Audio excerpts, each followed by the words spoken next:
Donald Trump is still, of course, packing his cabinet with people that have absolutely no business being in a cabinet.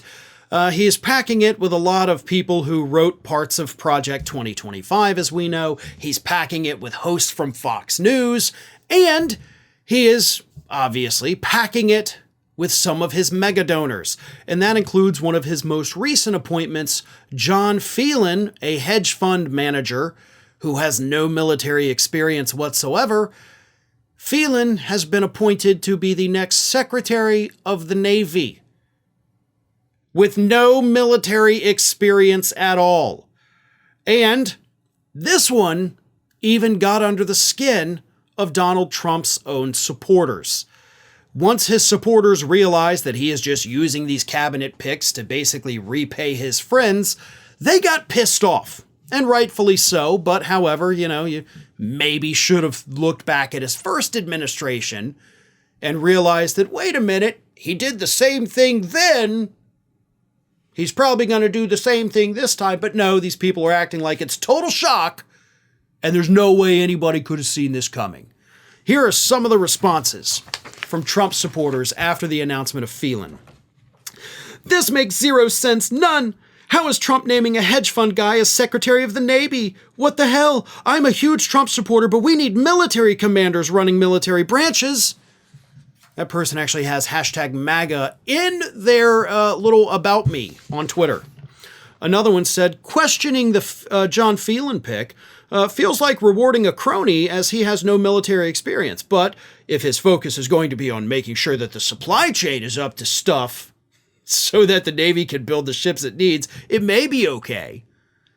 First of all, this dude spelled crony wrong, and it's up to snuff, not up to stuff. God, just... Another one said, why?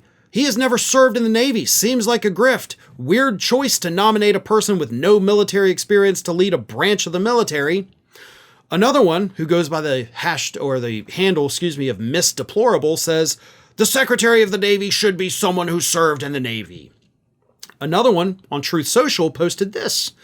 As a veteran of the U.S. Navy, I want a sailor in charge, not some Wall Street billionaire with zero military experience. You got this wrong, DJT. And another said, feels like you're rewarding a friend/donor. Which is exactly what Donald Trump is doing. As the New Republic reported, along with his record as a businessman, Farron was a Trump campaign mega donor. He reportedly donated more than $800,000 to Trump's joint fundraising committee in April.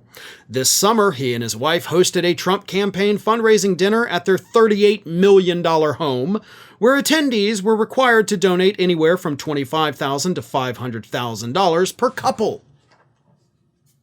And that is why John Farron gets to be the next Secretary of the Navy, most likely. I mean, granted, I guess we got to go through Senate confirmation, but if he's a Republican mega donor, you think those Republicans are going to keep him out of power? Hell no. Hell, even probably plenty of Democrats will vote for him, wanting to get some of that money in the future too. This man has no business leading any branch of the military. Now, I did not serve in the military, but I do believe that if you're going to, be in charge of parts of the military, prior military experience is absolutely something that should be a requirement. Like, maybe we need to amend the rules a little bit, saying that, hey, you want to run the military? You got to be in it first, right? You got to have a little bit of experience. You have to have a little bit of understanding. You can't just be some Wall Street hedge fund billionaire who sits behind a desk while other people trade and do whatever and make you money. That's I don't know. It's just so dumb. It's so dumb. And his supporters realize it's dumb, but I promise you this, not one of them will change their opinion of Donald Trump, even as they freak out over how horrible his cabinet picks really are. Thanks for watching today, everybody. And don't forget, if you're not already, please do subscribe to this channel. We have fresh content going up every single day, and I would really hate for you to miss out on that. And speaking of missing out, if you're not following me across all other social media outlets, then get on it. You can follow the links in the description of this video.